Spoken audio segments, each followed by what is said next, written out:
नमस्कार, मेरा नाम प्रशांत है और आप देखना शुरू कर चुके हैं आपका अपना चैनल खुदरंग।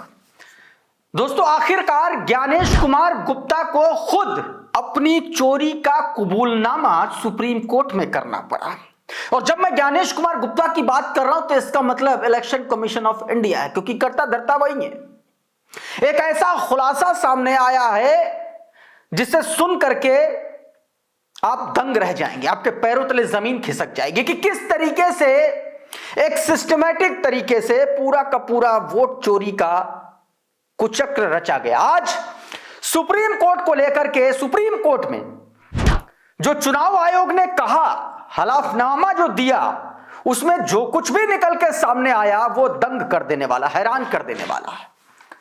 रिपोर्टर्स कलेक्टिव की एक रिपोर्ट सामने आई जिसमें चुनाव आयोग के इस कांड का पर्दाफाश हुआ है। आज इस वीडियो में मैं आपको इस पूरे घटनाक्रम का एक एक पहलू विस्तार से बताऊंगा, आखिरी तक बने रहिएगा।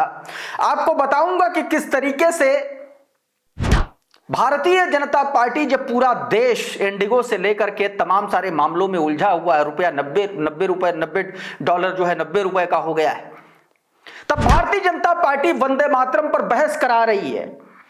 क्या वंदे मातरम इन तमाम सारी समस्याओं से ज्यादा इंपॉर्टेंट है? अब आप ये समझ लीजिए कि भारतीय जनता पार्टी के लिए दरअसल मुद्दा क्या है। गिरती हुई अर्थव्यवस्था, लुढ़कता हुआ रुपया, कतार में खड़े हजारों पैसेंजर्स, हॉस्पिटल की लाइन में इलाज के लिए दम तोड़ते लोग, या फिर वंदे मातरम? ये आप तय कीजिए। लेकिन चुनाव आयोग क्या कर रहा है वो मैं आपको बताऊंगा। आपको ये पूरा गेम बताने जा रहा हूं कि कैसे 24 का जैसे ही खामियाजा भाजपा ने भुगता, वैसे ही फौरन चुनाव आयोग ने एक ऐसा सॉफ्टवेयर जो डुप्लीकेट एंट्री, जो फर्जी वोटर्स को पकड़ने के लिए 2018 में इंट्रोड्यूस कराया गया था, उसको बंद कर दिया। बताने जा रहा हूं विस्तार से, जरा ये हेडलाइन देखिए। ECI to Supreme Court, deduplication software was ineffective, scrapped it। Ayushi car की 8 दिसंबर की रिपोर्ट, रिपोर्टर्स कलेक्टिव की, जिसमें सुप्रीम कोर्ट में चुनाव आयोग ने, ज्ञानेश कुमार ने बताया कि जो डीडुप्लीकेशन वाला सॉफ्टवेयर था उसको रद्दी में डाल दिया गया, उसको कचरे में फेंक दिया गया, उसको स्क्रैप कर दिया गया। क्यों कर दिया गया उसका भी पूरा मैं विस्तार से आपको बताता हूं, जरा नीचे आइए। The Election Commission of India has claimed before the Supreme Court that it found its deduplication software to be so bad that it stopped using it after 2023 and consequently did not use it for the countrywide special intensive revision which began in Bihar in June 2025। बताया यह गया है कि जो software 2023 जो introduce 18 में हुआ था, 23 में उसको अचानक से बंद कर दिया गया। और इस पूरे सॉफ्टवेयर का इस्तेमाल जो नेशन वाइड जो SIR चल रहा है और बिहार में जो SIR हुआ उसमें उसका इस्तेमाल नहीं किया गया। तो अब ये सवाल उठता है कि आखिर जब ये डुप्लीकेट एंट्री, फर्जी वोटर्स को पकड़ने वाला सॉफ्टवेयर नहीं इस्तेमाल किया गया तो फिर कैसे पहचान की ज्ञानेश कुमार गुप्ता ने? ऐसा कौन सा साइंटिफिक मेथड लगाया जिससे उनको फर्जी वोटर, डुप्लीकेट वोटर मिले, जिसका वो शुद्धिकरण नाम दे रहे हैं? पूरा हिंदी में बताता हूं, ये साइड बाय साइड आप देखते रहिए। आगे बताया गया, the order from part of the ECI's manual on electoral roll that was published in March 2023। March 2023 में इसके वृहद इस्तेमाल को लेकर के बाकायदा इलेक्टोरल रोल मैनुअल जारी किया गया। सभी चुनाव अधिकारियों पर, सभी स्टेट में जितने भी लोग चुनाव से जुड़े होते हैं सबको जारी किया गया और उसमें यह बताया गया कि सॉफ्टवेयर का इस्तेमाल करना है। And the 2023 version remains in force at least on paper to date। बताया गया ये अभी भी उस पेपर पर है कि इसका इस्तेमाल हो रहा है, लेकिन ज्ञानेश कुमार गुप्ता सुप्रीम कोर्ट में चुनाव आयोग यह कह रहा है कि हमने इसका इस्तेमाल बंद कर दिया, इसको कचरे के डब्बे में फेंक दिया है। देखिए यही बताया गया। But on November 24, 2025 ECI filed a counter affidavit before the Supreme Court asserting that the deduplication software was so defective that is warranted to complete discard. 24 नवंबर 2025 को सुप्रीम कोर्ट में एफिडेविट देकर के चुनाव आयोग ने यह कबूल किया कि बहुत घटिया सॉफ्टवेयर था, इसलिए हमने उसको डिसकंटिन्यू कर दिया, हमने उसको कचरे के डब्बे में फेंक दिया।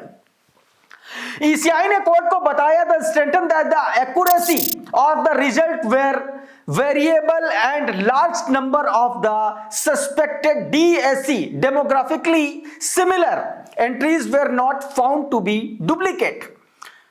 यह कारण बताया कि जो DSC थी यानी कि डेमोग्राफिकली सिमिलर एंट्रीज जो थी, उनको जो वो सॉफ्टवेयर उन एंट्रीज को जो पकड़ रहा था दरअसल वो डुप्लीकेट नहीं थी, और इस बिना पर उसने पूरा सॉफ्टवेयर हटा दिया, ऐसा बताया गया, ऐसा कहा गया इसमें। The commission made these claims in response to previous investigation by the Reporters Collective, which for the first time revealed that the deduplication software was not used in Bihar. Reporters collective की इस report में जिसमें यह दावा किया गया कि बिहार में यह डीडुप्लीकेशन वाला जो सॉफ्टवेयर था इसको नहीं इस्तेमाल किया गया, और उसके बाद सुप्रीम कोर्ट में इस बात पर चर्चा हुई और उसके बाद सुप्रीम कोर्ट में एफिडेविट दे करके ज्ञानेश कुमार गुप्ता और चुनाव आयोग ने यह बात कबूल की, यह बताया गया दोस्तों। अब आप ये सोचिए कि क्या कुछ बताया गया, बिहार में किस तरीके से क्या समस्या हुई। दोस्तों ECI ने बिहार में पूरी तरह शुद्धिकरण की प्रक्रिया बताया था SIR को, लेकिन सच यह है, यह रिपोर्ट जो बता रही है सच यह है कि स्थानीय अधिकारियों ने द कलेक्टिव को यह बताया कि डुप्लीकेट की पहचान के लिए वोटरों को स्वघोषणा और बूथ स्तर के अधिकारियों की मैनुअल जांच पर निर्भर था। यानी कि अगर कोई व्यक्ति, हम आप या कोई भी तीसरा आदमी अगर कोई डुप्लीकेट फर्जी वोटर ID कार्ड अपना बनवा रहा, फर्जी वोट बनवा रहा है, तो ज्ञानेश कुमार गुप्ता और चुनाव आयोग सिर्फ दो बातों पर निर्भर थे। वो ये, या तो जो मैं अगर डुप्लीकेट बना रहा हूं तो मैं अगर बोल रहा हूं कि मैं डुप्लीकेट नहीं बनवा रहा, यानी कि मेरा झूठ भी सच माना जाएगा, या अगर बूथ लेवल अधिकारी बोल देगा तो, और बूथ के लोग, निर्वाचन सेंटर के लोग, स्थानीय लोग किस तरीके से इन्फ्लुएंस हुए बिहार के चुनाव में, यह हर किसी ने देखा। 10-10 हजार रुपए दिए गए, बहुत सारी चीजें हैं उसमें, बहुत सारे गेम हैं। यह भी बताया कि बूथ और अधिकारियों की मैनुअल जांच पर सिर्फ निर्भर था, इसका कोई सॉफ्टवेयर, इसका कोई लार्ज स्केल पर इसको आइडेंटिफाई करने का कोई तरीका ही नहीं है चुनाव आयोग के पास, क्योंकि उसने वो सॉफ्टवेयर तो बंद कर दिया। और बंद कब किया? 2023 के बाद। 2023 में हुआ, और 23 में जो नतीजे 2024 के लोकसभा चुनाव में आए, उसके बाद मोदी सरकार घुटनों पर आई और उसके फौरन बाद यह सब कुछ बंद कर दिया गया। तो क्या यह सिर्फ संयोग है या सोचा समझा प्रयोग है? इस पर भी सवाल उठ रहे हैं दोस्तों। 2-4 एग्जाम्पल भी दिए रिपोर्टर्स कलेक्टिव ने। एक जाले विधानसभा का उदाहरण दिया, जिसमें बताया कि विधानसभा का एक मिथिलेश कुमार नाम का वोटर, उसके पास 2 डुप्लीकेट वोटर ID थी। यह भी बताया गया कि अंतिम सूची में दोनों मौजूद थे उसके पास, यानी कि जब अंतिम सूची जारी की चुनाव आयोग ने तब भी उसके पास 2 डुप्लीकेट थे। इसका मतलब है यह पूर्ण शुद्धिकरण नहीं हुआ, यह सिर्फ और छलावा और फर्जीवाड़ा था। दूसरा, ECI का कहना है कि SIR में मतदाताओं को फॉर्म में यह घोषणा करनी थी, उनके पास केवल एक ही वोटर ID कार्ड है। अब फॉर्म में मैं भी घोषणा कर दूंगा, लेकिन मेरे पास तो 4 हैं, कैसे पकड़ोगे? इसको पकड़ने का एक ही तरीका है वो सॉफ्टवेयर, और उसको यूज करना बंद कर दिया। किसके कहने पर बंद किया? क्यों बंद किया? क्या सिर्फ वही एक दावा काफी है? और उस दावे की जांच कौन करेगा कि यह वाकई में ऐसा हुआ था? बहुत सारे ऐसे मामले हैं। मैनुअल जांच में बहुत सारी दिक्कतें बताई गई। कुल मिलाकर के सुप्रीम कोर्ट के भीतर चुनाव आयोग का पूरा गेम जो है पलट गया। अब यही सॉफ्टवेयर जो है, वेस्ट बंगाल की पहल है, ECI का नया रुख बताया कि चुनाव आयोग ने साफ कहा कि SIR के दूसरे चरण 12 राज्यों में कोई सॉफ्टवेयर इस्तेमाल नहीं होगा। बिहार में नहीं हुआ, 12 राज्यों में भी नहीं होगा, और इसमें ज्यादातर वो राज्य हैं जिनको या तो रीगेन करने के लिए या वहां पर अपनी सरकार, अपनी सत्ता स्थापित करने के लिए भारतीय जनता पार्टी जूझ रही है।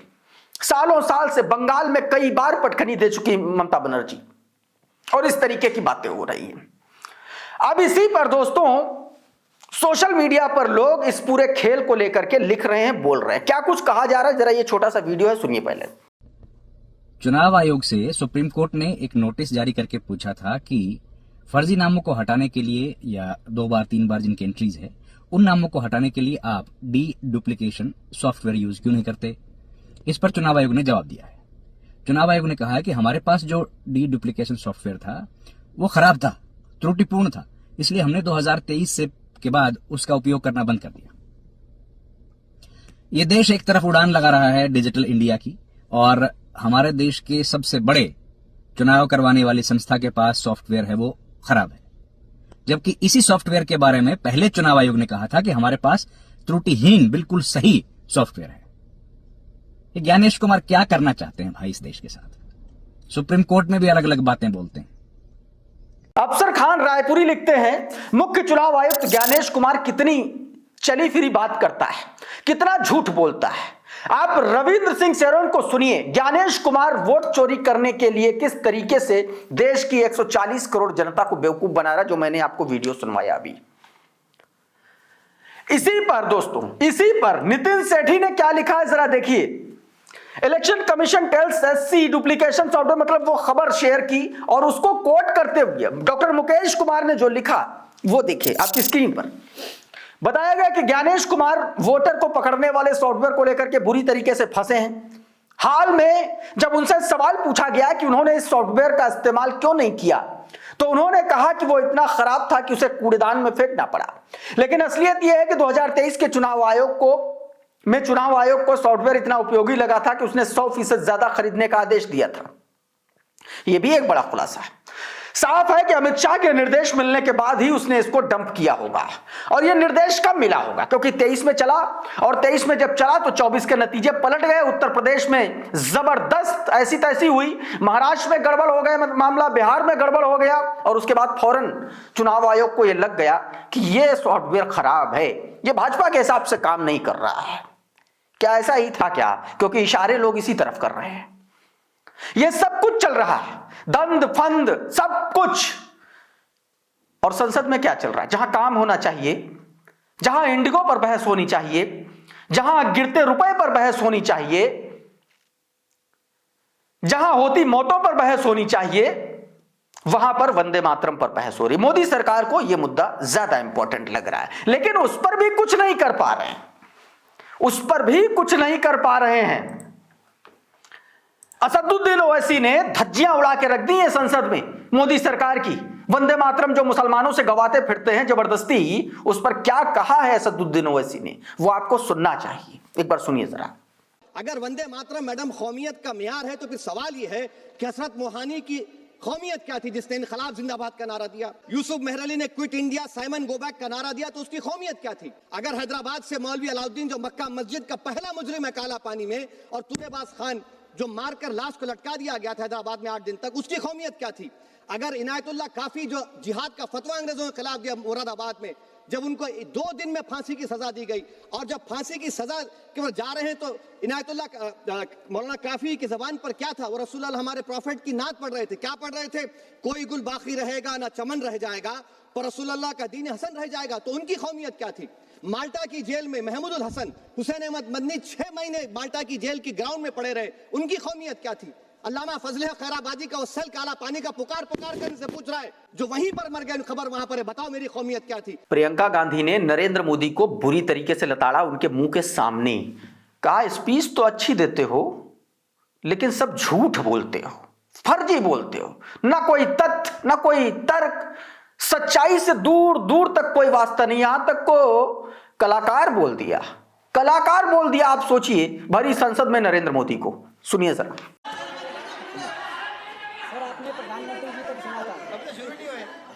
सर भाषण बहुत अच्छा देते हैं, लेकिन तथ्यों के मामले में कमजोर पड़ जाते हैं।